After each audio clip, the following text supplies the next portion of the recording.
Welcome back, everyone. Now, for clients who train on a regular basis, the needs for carbohydrate are elevated in ways that require us to understand how energy is converted from the foods that we all commonly choose to include in our diet. Whether this intake is stored or used depends on the amount of carbohydrate consumed and the activity levels or needs of your client. So let's start by taking a look at our learning outcomes for Lesson 3. By the time that you've watched the video lesson, you should be able to do the following. First, describe the function, classification, and dietary sources of carbohydrate. Then be able to discuss carbohydrate metabolism during exercise and carbohydrate reserves with dietary intake. You will also want to be familiar with recommendations for carbohydrate feeding before exercise and describe carbohydrate feeding recommendations for post-exercise and during training periods. The name carbohydrate indicates molecules that are built of carbon and hydrogen. The general formula of carbohydrate is CH2O, and this means that the molar ratio of carbon, hydrogen, and oxygen is 1 to 2 to 1 in all carbohydrates.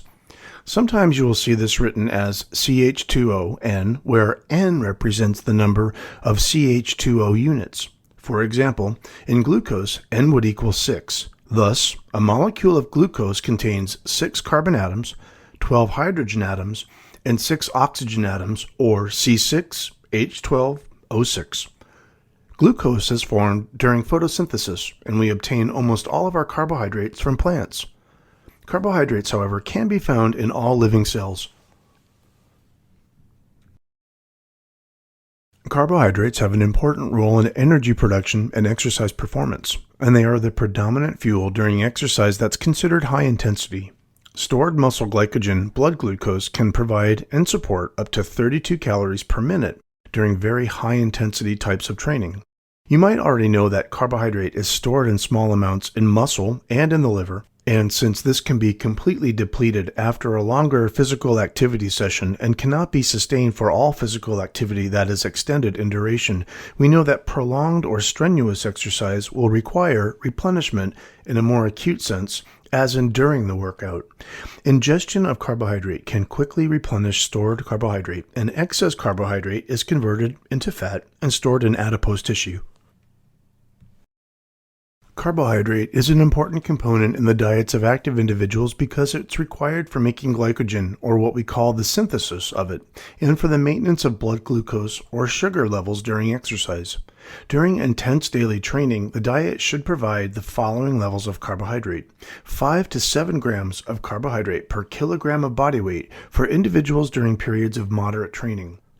For clients or individuals doing periods of heavy lifting or training for competition, your client may need up to 10 grams of carbohydrate per kilogram of body weight. This level of carbohydrate should be adequate to replace the muscle glycogen and help to optimize exercise performance. And in addition, carbohydrate feedings before and during exercise help improve performance and prevent fatigue, especially in endurance events that last longer than 1 hour. Now, during exercise, carbohydrate-containing drinks with a 6 to 8% concentration will provide optimal gastric emptying and absorption. Finally, carbohydrate or glycogen loading before an endurance event lasting longer than 2 hours may help reduce fatigue and improve exercise performance and mood. In terms of carbohydrate function, well, we already know that carbohydrate is a primary energy source during exercise and that it's required for glycogen replacement, and that it helps maintain blood glucose levels during exercise. Dietary carbohydrates can be classified based on the type of carbohydrate in the food, whether it's starch, sugar, or fiber content, the way in which the carbohydrate has been processed, or the glycemic index of the carbohydrate. Complex carbohydrates are higher in starch than simple carbohydrates, which contain more sugar. Carbohydrate foods such as whole grains, breads, cereals, whole fruits, and vegetables contain more vitamins, minerals, and fiber than carbohydrate foods high in simple sugars such as candy, desserts, or soda. Furthermore, another term that you're likely to hear or may already know is the glycemic index, and the glycemic index of a carbohydrate food is determined by way of measurement of the body's glycemic response to the carbohydrate when it's eaten. Now remember that foods with a high glycemic index will cause an increase in blood glucose, more so than foods with a low glycemic index. To better understand how the body would metabolize carbohydrate, let's look at the body and its muscles, because we know that muscle requires carbohydrate as a fuel source, which is of course converted during exercise when we need it. This carbohydrate can come from either the diet or come from within or endogenously using a process called gluconeogenesis. For our client, carbohydrate can come from both, either diet or internal sources. The amounts, though, and sources of carbohydrate used during exercise, again, would depend on the intensity and duration of the exercise, your client's fitness level and overall health, how well fed your client is before the exercise session, and even things like the environmental temperature or ambient conditions.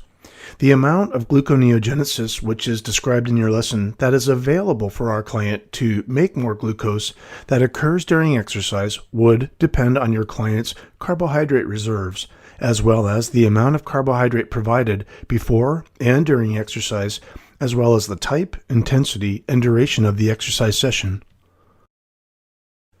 The body's carbohydrate reserves are primarily stored in the liver and muscle as glycogen, and the amount of glycogen in each of these pools is limited and will provide less than 2,000 calories for energy needed, depending on the level of carbohydrate in the diet, the size of your client, and the total energy intake.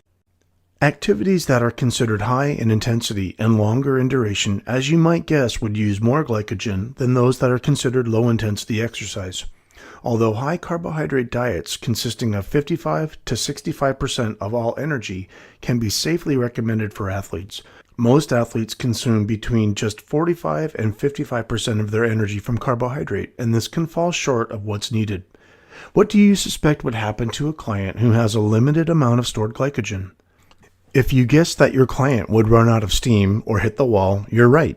Now, for some in the field of nutrition, it is believed to be more practical to make carbohydrate recommendations based on body size more so than on percent of energy derived from carbohydrate.